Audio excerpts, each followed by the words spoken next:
संजना अपने मन में सपनों का संसार सजाए ससुराल आई। संजना का ससुराल भरा पूरा था। घर में सास ससुर, 4 भाई, 2 बहनें और खेती बाड़ी सब कुछ था। संजना खूब पढ़ी लिखी तो नहीं है, लेकिन बहुत समझदार, सुशील और सुंदर है। 4 भाई बहनों में संजना के पति संजय तीसरे नंबर के हैं। वह भी बहुत पढ़े लिखे नहीं हैं, पर बहुत मेहनती, और पूरा खेती संजना के पति के ऊपर ही है। सभी भाइयों में बहुत प्रेम था। सभी भाई एक साथ बैठकर हंसी मजाक करते। संजय को गाना सुनना और गाने गाना बहुत पसंद था। वह सारे काम निपटाकर प्रतिदिन संजना के हाथों को पकड़कर तेरा साथ है तो मुझे क्या कमी है, यही गाना गाता। संजना की सास सुनैना देवी भी बहुत सुलझी और समझदार है। 4 बेटों की मां होने पर उन्हें गर्व है। यह अभिमान उनके चेहरे से झलकता है। संजना की 2 बेटियां हैं, बड़ी बेटी आभा और छोटी बेटी विभा। पूरा परिवार खुशहाली पूर्वक अपने समय को व्यतीत कर रहे थे, पर अचानक एक दिन संजय सुबह सुबह खेत पर गए और पानी की मोटर लगाते समय करंट की चपेट में आ गए और उसी समय सब खत्म हो गया। माँ सुनैना देवी और पत्नी संजना का संजय के जाने के बाद बहुत बुरा हाल हो गया। संजना हर वक्त रोती रहती।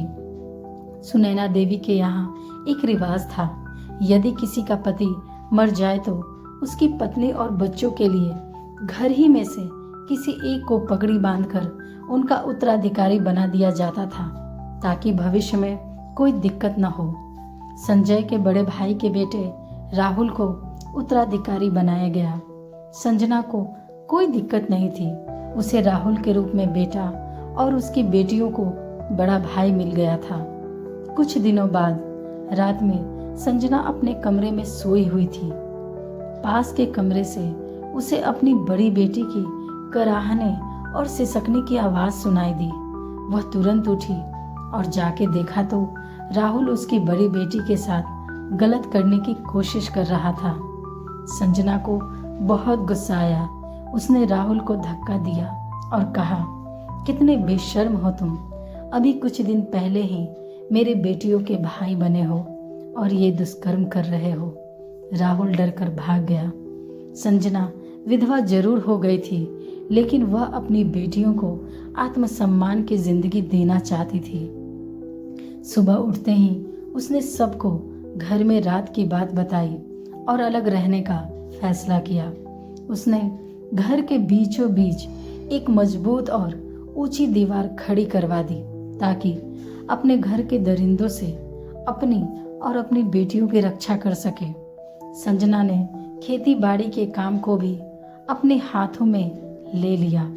संजना खूब मेहनत करती और अपनी बेटियों को खूब पढ़ाया लिखाया। आज संजना की दोनों बेटियां शिक्षिका हैं और अच्छे लड़के देखकर दोनों की शादी कर दी। आज संजना को बड़ी खुशी होती है कि उसने एक मजबूत और ऊंची दीवार बनाकर अपने आप को और अपनी बेटियों को सुरक्षित रखकर अपने जीवन को सार्थक किया, क्योंकि संजना अच्छी तरह से समझ गई थी कि इन दिखावों के, झूठे रिश्तों की कोई औकात नहीं है। धन्यवाद।